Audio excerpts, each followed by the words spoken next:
Brother to Brother, un lugar de estudio de la palabra de Dios, donde Dios está presente, donde la esperanza es real, donde Dios es glorificado, donde su palabra cobra vida.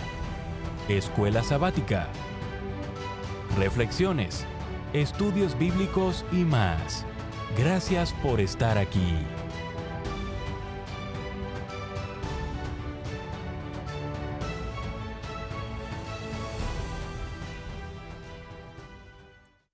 Muy bienvenidos, queridos amigos, queridos hermanos, una vez más a este programa de Brother to Brother, en donde repasamos el estudio de escuela sabática. Agradezco a todos aquellos que se siguen suscribiendo, que siguen compartiendo este video y que sobre todo siguen dejando sus comentarios y también dejan sus likes.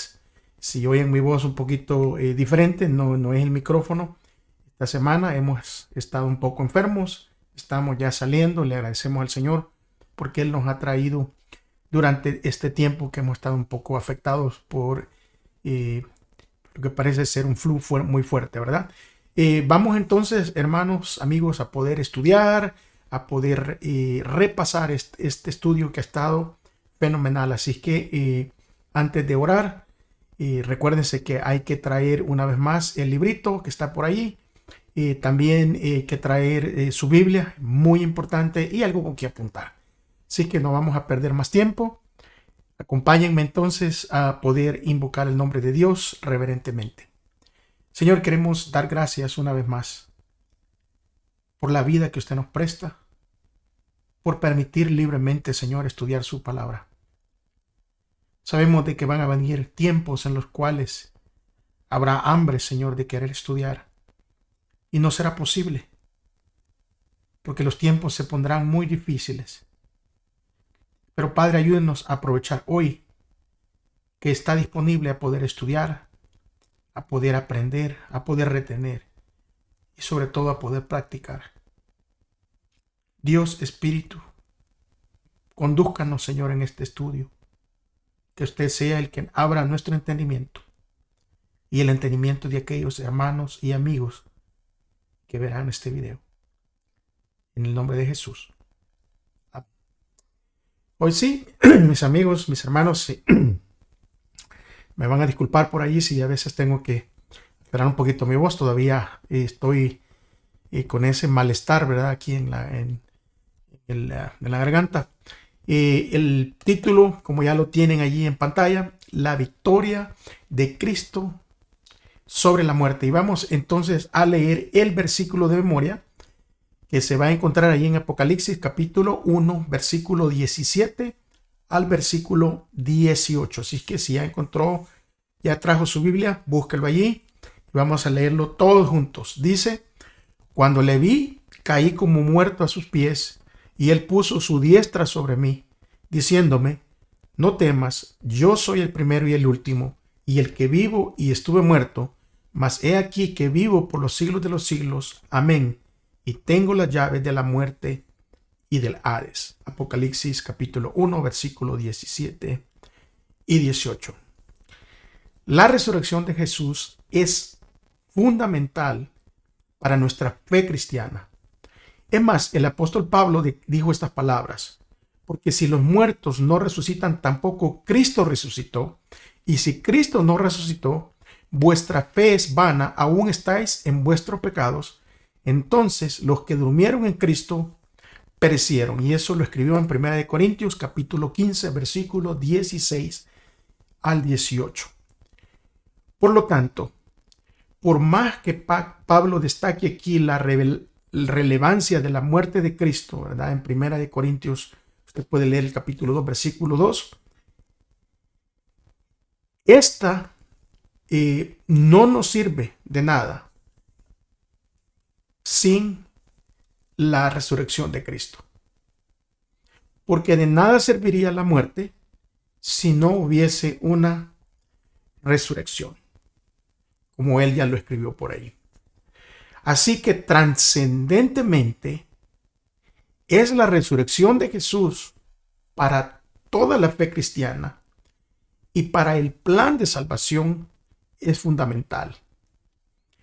Sin embargo, es difícil entender por qué razón la resurrección de Cristo y con ella nuestra resurrección son tan importantes. Como muchos creen, los muertos en Cristo ya disfrutan la dicha celestial, ya que por esa creencia creen que ya se han ido y que ya están en el cielo. Entonces, eso quiere decir que la resurrección nuestra no tendría importancia, pues, ¿para qué vamos a pasar por una resurrección si ya estamos en el cielo? Como hay ciertas personas que tienen esta creencia. Pero al margen de todas estas creencias, esta semana consideraremos la resurrección de Cristo y todas las contundentes evidencias que Él nos dio para poder nosotros así creer en ellas. Dele vuelta a su paginita, váyase al día domingo, y en el día domingo vamos a ver la tumba, una tumba sellada.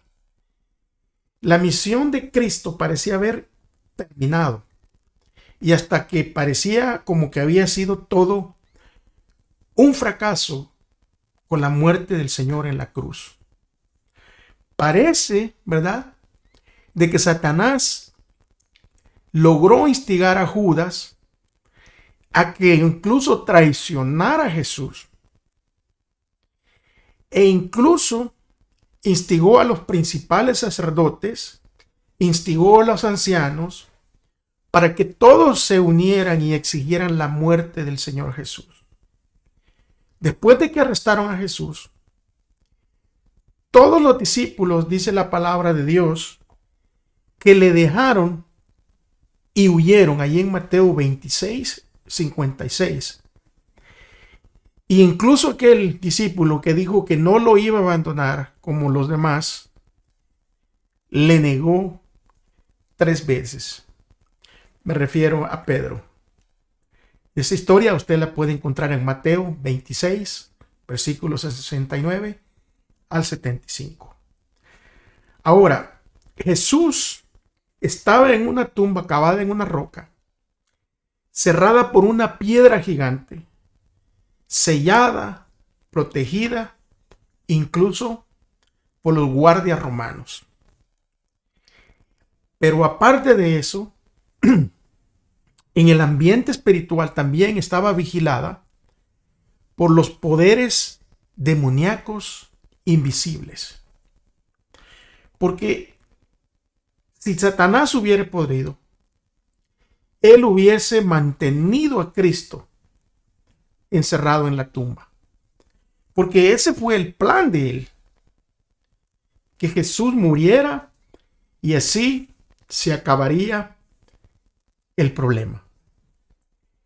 Durante el ministerio de Cristo, ministerio terrenal, él había predicho no solo su muerte en la cruz, pero también predijo su resurrección. Jesús mencionó que como estuvo Jonás en el vientre del gran pez 3 días y 3 noches, así estaría el Hijo del Hombre en el corazón de la tierra 3 días y 3 noches. Mateo 12, 39 y 40. Y en otras ocasiones, Jesús incluso subrayó que los matarían, pero que al tercer día Él iba a resucitar. Los principales sacerdotes y los fariseos que estaban al tanto de estas declaraciones y tomaron las medidas con las que pretendían, según ellos, evitar la resurrección de Cristo. Miren lo que estaba sucediendo ahora leyendo directamente de la Escritura. Vamos a buscar el libro de Mateo, el capítulo 27, y vamos a leer del versículo 62 al 66. Búsquenlo en su Biblia, por favor. Acompáñenme a leer. Recuérdense que venimos a estudiar. Su Biblia tiene que estar ahí para que se aseguren de que no estamos hablando de una fuente que no es bíblica. Versículo 62. Al día siguiente, después del día de la preparación, los jefes de los sacerdotes y los fariseos se presentaron ante Pilato. Le dijeron: Señor, nosotros recordamos que mientras ese engañador aún vivía, dijo: a los 3 días resucitaré. Por eso, ordene usted que se selle el sepulcro hasta el 3er día, no sea que vengan sus discípulos y se roben el cuerpo y le vayan a decir a todo el pueblo que ha resucitado. Ese último engaño sería peor que el engaño primero. Llévense una guardia de soldados, les ordenó Pilato, y vayan a asegurar el sepulcro lo mejor que puedan. Así que ellos fueron, cerraron el sepulcro con una piedra y lo sellaron y dejaron puesta la guardia. Este accionar, ¿cómo ayudó más adelante a ofrecer al mundo aún más evidencias de la resurrección de Jesús? Porque a pesar de haber tomado todas las medidas de seguridad para mantener a Jesús encerrado en la tumba y asegurarse de que nunca saliera, solo hicieron que su victoria sobre la muerte y las huestes del mal fuera aún más notoria. Porque además estos hombres seguramente habían oído hablar de los milagros de Jesús, refiriéndome a los que estaban de guardia. También posiblemente estos hombres habían presenciado algunos de los milagros que Jesús había hecho. O sea que no solo tal vez habían escuchado, sino que también habían presenciado algunos de esos milagros. Y sin embargo, creían que una guardia frente a la tumba podría evitar que Jesús, aquel que pudo hacer tantos milagros asombrosos, resucitara. Además, poner una guardia alrededor de la tumba en caso de que los discípulos, ¿verdad?, pudieran robar el cuerpo y luego alegar que Jesús había resucitado de entre los muertos. Así, cuando el pueblo preguntara: ¿dónde está el Jesús resucitado?, aquellos podrían decir: solo confíen en nuestra palabra, aunque no miren el cuerpo. Cuando nosotros miramos esto, vemos que cada vez lo que el hombre trata de evitar y trata de cubrir, Dios está utilizando todas las artimañas de estos hombres para poder dar una claridad mejor a todo el pueblo de su resurrección. Cuanto menos sus acciones revelaban el miedo que tenían los principales sacerdotes de Jesús, incluso después de su muerte. Porque quizás en el fondo temían que pudiera resucitar. Después de todo, había una profecía que anunciaba todo esto. Y es por eso que el día lunes nos va a hablar de ha resucitado. Denle vuelta a su página en su lección. Cuando nosotros leemos esta parte del lunes, nosotros vamos a ir entendiendo, ¿verdad?, de cómo la victoria de Cristo sobre Satanás y sus poderes malignos se logró en la cruz y se confirmó con esa tumba vacía. Cuando Jesús estuvo en el sepulcro, Satanás pensó que tenía el triunfo. Incluso se atrevió tal vez a esperar que el Salvador no tomase su vida de nuevo. Pero cuando vio a Cristo salir triunfante, él supo que su reino había llegado a su fin. Y aunque la humanidad de Cristo murió, su divinidad no falleció. Porque en su divinidad, Cristo poseía el poder de romper las ataduras de la muerte. Leamos en Mateo capítulo 28, versículo 1 al 6. Dice: después del sábado, al amanecer del primer día de la semana, María Magdalena y la otra María fueron a ver al sepulcro. Y sucedió que hubo un terremoto violento, porque un ángel del Señor bajó del cielo y acercándose al sepulcro, quitó la piedra y se sentó sobre ella. Su aspecto era como el de un relámpago y su ropa era blanca como la nieve. Los guardias tuvieron tanto miedo de él que se pusieron a temblar y quedaron como muertos. El ángel dijo a las mujeres: no tengan miedo. Sé que ustedes buscan a Jesús, el que fue crucificado. No está aquí, pues ha resucitado tal como dijo.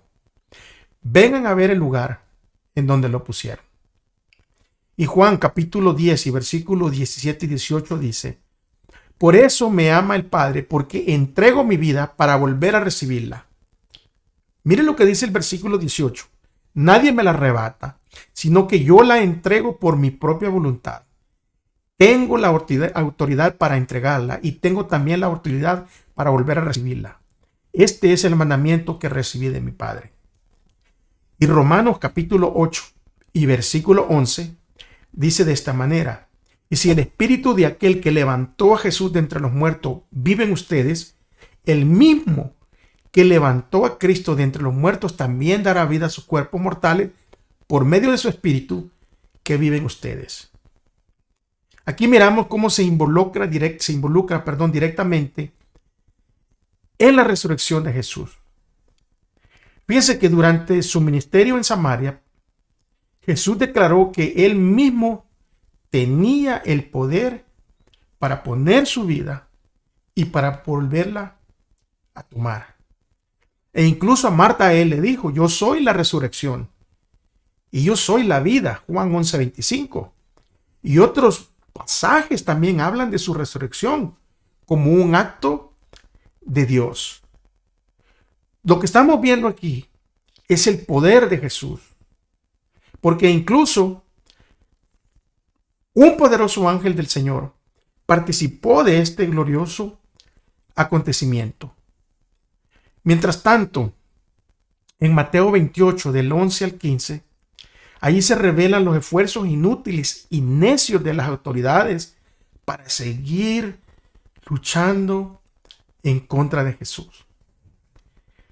Porque la guardia romana, recuérdense que habían mandado esa guardia a cuidar la entrada para que los discípulos no se robaran el cuerpo.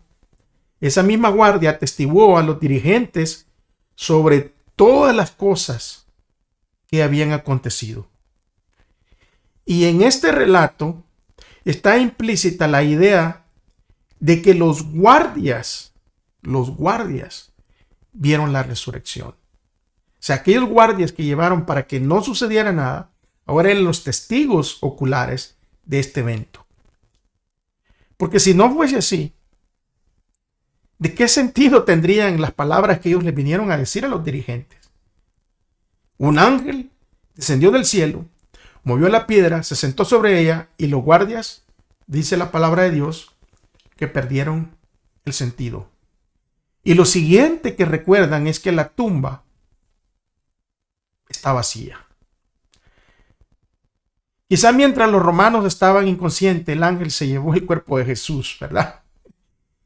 El ángel que descendió del cielo, los hombres desfallecidos del susto y la tumba vacía habrán sido bastantes desconcertantes para todos aquellos dirigentes religiosos que dudaban de la resurrección de Jesús. Pero el hecho de que les haya dado mucho dinero a los soldados, ¿recuerdan? Allí puede leerlo en Mateo 28:12. Les pagaron a los soldados para mantenerlos en silencio, para que no dijeran nada sobre lo que ellos les habían contado, ¿verdad? Los soldados le habían contado a ellos mismos.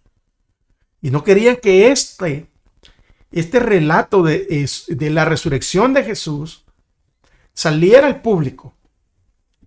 Entonces, les pagaron, dice Mateo 28:12, para mantenerlos callados. Porque los soldados de verdad habían sido perturbados profundamente. Y lo que narraron, por supuesto, era la resurrección de Jesús. Algunos se burlan, ¿verdad?, de la idea de que los primeros que vieron al Cristo resucitado hayan sido romanos. ¿No les parece esto irónico? Que los que primero vieron al Cristo resucitado tengan descendencia romana. ¿Y en qué medida esta verdad es un símbolo de lo que vendría en el futuro, sobre que el evangelio también llegaría a los gentiles? Alabado sea Dios por eso. Vamos entonces, queridos hermanos, a pasar a el día martes. Y el día martes habla de que muchos se levantaron con él. Muchos se levantaron con él. El relato bíblico dice: y he aquí el velo del templo se rasgó en dos, de arriba hacia abajo, y la tierra tembló y las rocas se partieron, y se abrieron los sepulcros, y muchos cuerpos de santos que habían dormido se levantaron y salieron de los sepulcros después de la resurrección de él. Vinieron a la santa ciudad y se les aparecieron a muchos. Mateo 27, capítulo 27, versículo 51 y versículo 53. Esto nos enseña el increíble relato sobre la resurrección de Jesús y lo que esa resurrección logró. Porque un terremoto marcó la muerte de Jesús y otro terremoto marca también ahora la resurrección. En el momento en que Jesús muere, la tierra tiembla, las rocas se partieron y se abrieron los sepulcros, y muchos cuerpos de santos que habían dormido, dice la Escritura, se levantaron y saliendo de los sepulcros después de la resurrección de él, llegaron hasta la santa ciudad y aparecieron a muchos. Estos santos resucitaron glorificados como testimonio de la resurrección del propio Cristo y como prototipos de quienes resucitarán en la segunda venida de Cristo, que es la resurrección final. Por lo tanto, inmediatamente después de la resurrección de Jesús, muchos judíos recibieron evidencias poderosas para creer en su resurrección y por lo tanto aceptarlo como su Salvador. Y eso fue exactamente lo que hicieron muchos, incluso hasta muchos sacerdotes. Usted puede ver eso en el capítulo 6 de Hechos y el versículo 7. Porque durante su ministerio Jesús había dado la vida a algunos muertos. Él había resucitado, ¿se recuerdan?, a la hija de la viuda de Naín, a la hija del príncipe y a Lázaro. Pero estos que fueron resucitados no fueron revestidos de inmortalidad, porque después de haber sido resucitados, todavía estuvieron sujetos a la muerte. Pero los que salieron de la tumba en ocasión de la resurrección de Cristo fueron resucitados para vida eterna. Ellos ascendieron con él y fueron como el trofeo de su victoria sobre la muerte y el sepulcro. Estos entraron en la ciudad y aparecieron a muchos declarando: Cristo ha resucitado de los muertos y nosotros hemos resucitado con él. Así fue inmortalizada la sagrada verdad de la resurrección. Ahora, humanamente hablando, los principales sacerdotes y los ancianos tenían grandes ventajas, porque ellos tenían el poder religioso de la nación e incluso pudieron convencer a las autoridades romanas y a las multitudes para que los ayudaran durante. Ellos tenían, estaban haciendo este plan para crucificar a Cristo, para terminar con su mensaje de esperanza y resurrección, pero se olvidaron de algo: que el Altísimo tiene el dominio en el reino de los hombres y él mismo lo da a quien él quiere, como lo declara Daniel 4:32. Ahora, la existencia de estos santos resucitados contradecía e invalidaba todas las mentiras de los principales. por más difíciles que puedan ponerse las cosas hoy en día, ¿por qué podemos confiar en la victoria final de Dios en nuestro favor mientras todavía luchamos día a día en este mundo caído? El día miércoles habla de los testigos de Cristo resucitado. Ahora vamos a ver en este día cómo reaccionaron los discípulos cuando por primera vez se encontraron con el Cristo resucitado. Porque los ángeles de la tumba vacía anunciaron a María Magdalena y a algunas otras mujeres que Jesús había resucitado. Esta historia se encuentra en los evangelios, en Mateo 28, en Marcos 16 y en Lucas 23. Pero pronto Jesús mismo también se les apareció, dice la Escritura, y lo adoraron. Pero también se le apareció a Pedro y a los dos discípulos que iban camino a Emaús, cuyo corazón ardía mientras les hablaba a él. Cuando Jesús entró en el aposento alto, al comienzo, los discípulos estaban aterrorizados, estaban bien asustados. Pero cuando vieron que era él, se llenaron de gozo y se maravillaron de todo lo que había sucedido, porque se estaba cumpliendo lo que él mismo les había prometido. E incluso una semana después, Jesús volvió a entrar en la misma habitación y ahora, ¿verdad?, él entró una vez más sin abrir las puertas. Y en ese momento, ahora no como en la primera vez en la cual él se apareció en ese aposento, pero no había estado Tomás. En esta vez que se les aparece, esta segunda vez, este momento sí Tomás está allí. Y incluso Tomás, ¿verdad?, que tenía dudas y cuestionó. Jesús se le apareció y le mostró el costado, le mostró sus manos. Y Tomás cayó arrodillado y le dijo, mi Dios. Lo adoró y creyó. Durante los 40 días que transcurrieron entre la resurrección y la ascensión de Cristo, Jesús se apareció a más de 500 hermanos a la vez. Lo relata Primera de Corintios, ¿verdad? Y a Jacob también se le apareció en 1 Corintios 15:7. Jesús se reunió con algunos de sus discípulos, incluso a la orilla del mar de Galilea, y les preparó un desayuno. Y posteriormente tuvo ahí una amena charla con Pedro. Quizás haya habido otras apariciones de Jesús, como en el libro de Hechos 1:3, antes de su última aparición, ¿verdad?, en su ascensión. Pablo también se consideraba un testigo ocular de Cristo resucitado, porque a Pablo se le apareció cuando Pablo iba en camino a Damasco. La primera vez que los demás discípulos le dijeron al ausente Tomás que habían visto al Señor resucitado, Tomás reaccionó y dijo las siguientes palabras: si no viere en sus manos la señal de los clavos, y metiere mi dedo en el lugar de los clavos, y metiere mi mano en su costado, no creeré. Juan 20:25.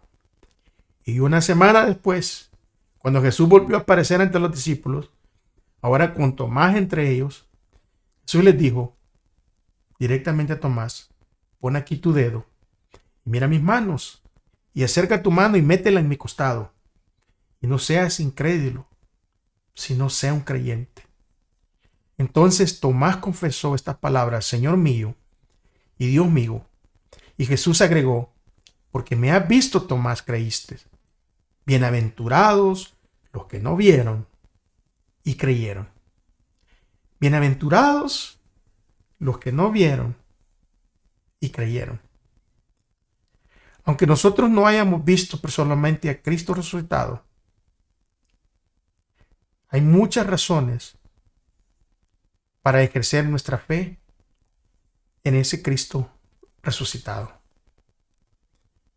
Porque Él todavía sigue haciendo milagros. Todavía sigue sanando enfermos. Todavía sigue restaurando vidas. Muchos de nosotros, como su servidor, somos testimonio de que el Señor, Rey de Reyes, resucitó y ahora intercede por nosotros. Está cambiando nuestras vidas, un día a la vez. Vamos entonces ya a pasar al día jueves. Y vamos a hablar acerca de las primicias, ¿verdad? De los que durmieron. Vamos a hablar de esas primeras personas que durmieron en el Señor, que resucitaron.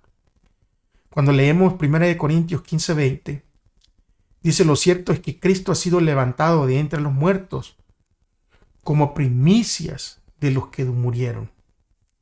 Pero si leemos esto a la luz de Deuteronomio 26, capítulo 26, versículo 1 al 11, pónganle mucha atención.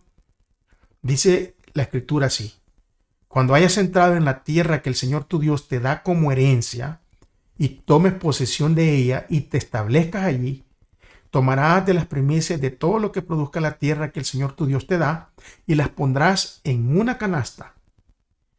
Luego irás al lugar donde el Señor tu Dios haya decidido habitar, y le dirás al sacerdote que está oficiando: hoy declaro ante el Señor tu Dios que he entrado en la tierra que Él nos dio, tal como se lo juró a nuestros antepasados. El sacerdote tomará de tus manos la canasta y la pondrá frente al altar del Señor tu Dios. Entonces tú declararás ante el Señor tu Dios: mi padre fue un arameo errante y descendió a Egipto como poca gente. Vivió allí hasta llegar a ser una gran nación, fuerte y numerosa.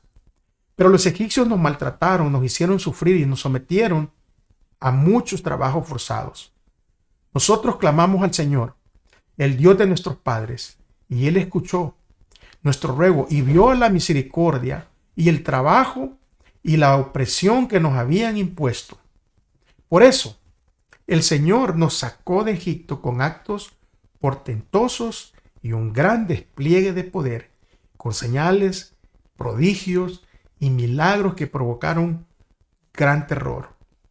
Nos trajo a este lugar y nos dio esta tierra donde abunda la leche y la miel. Por eso ahora traigo las primicias de la tierra que el Señor tu Dios me ha dado. Acto seguido pondrás las canastas delante del Señor tu Dios y te postrarás ante Él. Y los levitas y los extranjeros celebrarán contigo todo lo bueno que el Señor tu Dios te ha dado a ti y a tu familia. Cuando leemos esto en el contexto que se refirió Pablo a Cristo resucitado como primicias de los que durmieron, ahora sí entendemos. La ofrenda de las primicias era una antigua práctica agrícola, una práctica israelita que tenía un profundo significado religioso, porque habla de la esclavitud, ¿verdad?, que ellos estaban sometidos. Habla de la libertad que Dios mismo les dio, pero también habla de la tierra prometida que Dios mismo le dio. Y estas primicias se ofrecían primero para reconocer que el que hacía todo era Dios. Segundo, como una forma de gratitud por lo que Dios había hecho. Y tercero, se hacía como una forma de adoración hacia el Dios, proveedor tanto de lo material, lo espiritual, como también de su libertad física.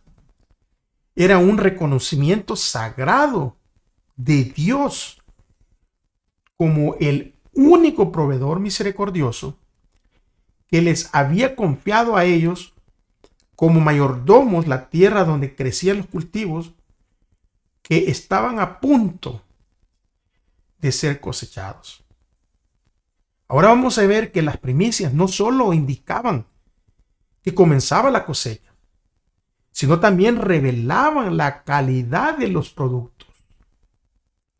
Fíjense que según Wayne Grudem, al llamar a Cristo las primicias, que en griego es aparejé, Pablo utiliza una metáfora de la agricultura para indicar que nosotros seremos como Cristo. O sea que la calidad de nuestro fruto, ¿verdad? Que fueron primicias y vamos a ser resucitados, que nuestra calidad va a ser también, así como las primicias o la primera degustación de la cosecha madura, muestran cómo será el resto de la cosecha para ese cultivo. Así Cristo demostró con las primicias cómo será nuestro cuerpo también resucitado cuando en la cosecha final de Dios, nos resucite de entre los muertos y nos lleve ante su presencia. Creo que vale la pena, amigos, hermanos, recordar que Jesús salió de la tumba con un cuerpo humano glorificado, pero todavía llevaba las marcas de la crucifixión, como acabamos de leer, que Tomás pudo mirar las marcas de esa crucifixión, tanto en sus manos como en el costado. Ahora, aquí surge una pregunta. ¿Significa esto entonces que los hijos de Dios resucitados también llevarán todas las marcas físicas de sus propios sufrimientos? O en el caso, por ejemplo, del apóstol Pablo, ¿será que todavía va a llevar en su cuerpo glorificado ese aguijón y las marcas del Señor Jesús, de las cuales él habla allí en 2 Corintios 12:7 y Gálatas 6:17? Porque hasta su muerte Pablo había de llevar en su cuerpo las señales de la gloria de Cristo en sus ojos, que fueron enceguecidos por esa luz celestial. Ahora, esto no significa que él o cualquier otro de los redimidos glorificados resucitarán con las marcas de sus propios sufrimientos. En el caso de Cristo, él siempre llevará las señales de esa crueldad, de la crueldad del pecado. Cada grabado de los clavos contará la historia de la maravillosa redención del hombre y del costoso precio por medio del cual fue adquirida esta redención. Sus trazas son con las que no garantizan que todas nuestras marcas desaparecerán para siempre. O sea que lo que garantiza que nosotros no tendremos esas marcas es que Cristo mismo las lleva por nosotros. Es por eso que cuando leemos el libro de Isaías, el capítulo 53, si tiene tiempo, léalo, y usted va a ver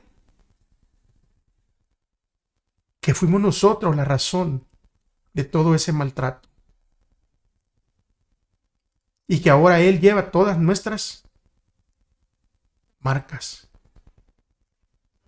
Cristo llevará por siempre las cicatrices de su crucifixión. Esto revela, mis amigos, mis hermanos, el amor de Dios por nosotros y cuánto costó salvarnos.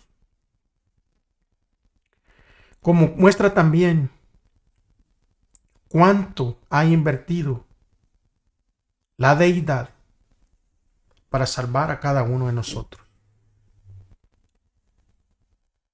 Es de meditar el valor que tú, el valor que yo, cada uno de nosotros tenemos para Dios. que el precio fue tan caro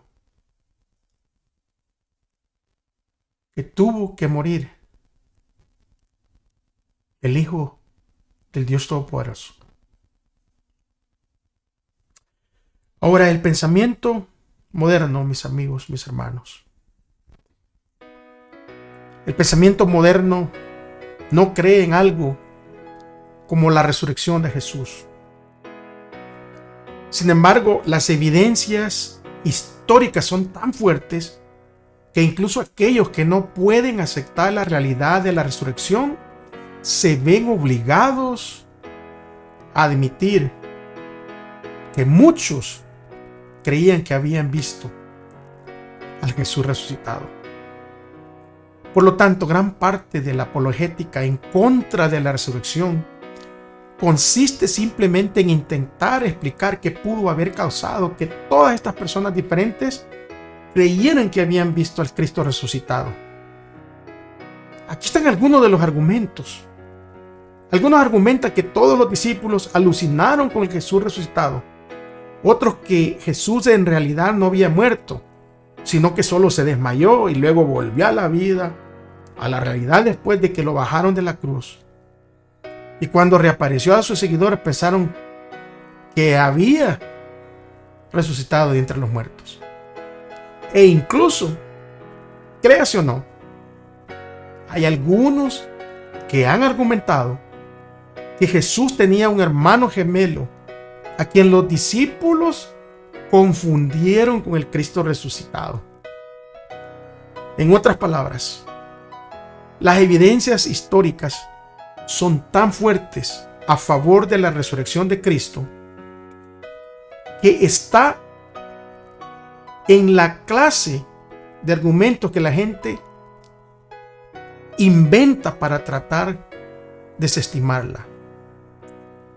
Como la resurrección en sí es tan importante, no debería sorprendernos todas las razones buenas con las que contamos para que nosotros creamos en ella. La voz que clamó desde la cruz, consumado es, fue oída de entre los muertos, atravesó las paredes de los sepulcros y ordenó a aquellos que dormían que se levantasen. Así también sucederá cuando la voz de Cristo sea oída desde el cielo. Esa voz penetrará en las tumbas y se abrirán los sepulcros y los muertos en Cristo resucitarán. En ocasión de la resurrección de Cristo, unas pocas tumbas fueron abiertas, pero en su segunda venida, todos los preciosos muertos en Cristo oirán su voz y surgirán a una vida gloriosa e inmortal. El mismo poder que resucitó a Cristo de los muertos resucitará a su iglesia y la glorificará con él por encima de todos los principados y potestades, por encima de todo nombre que se nombra, no solamente en este mundo, sino también en el mundo venidero. Qué maravilloso ha sido este estudio. Gloria al Señor por la resurrección. Gracias, mis amigos, porque me han acompañado. Hermanos, compartan este estudio. Este es un evangelio vivo para que aquellos que no creen lo escuchen y también gocen de la salvación como lo hemos hecho nosotros. El Señor los bendiga. Cuídense, recuérdense de darle like al video, recuérdense de suscribirse, active la campanita y acuérdense de compartir con los demás. Hay que hacer que el evangelio llegue de la manera posible a aquellos que todavía no han aceptado al Señor. Me despido y que el Señor me los bendiga mucho. Cuídense. Un abrazo para todos. Recuérdense, ustedes que ya creyeron en esa resurrección y al creer aman a Dios, acuérdense que primero ¿verdad? Si decimos que amamos a Dios, hay que amar a nuestro prójimo. Que el Señor los bendiga mucho. Hasta la próxima semana, si Cristo no ha regresado y si Él lo permite. Nos vemos.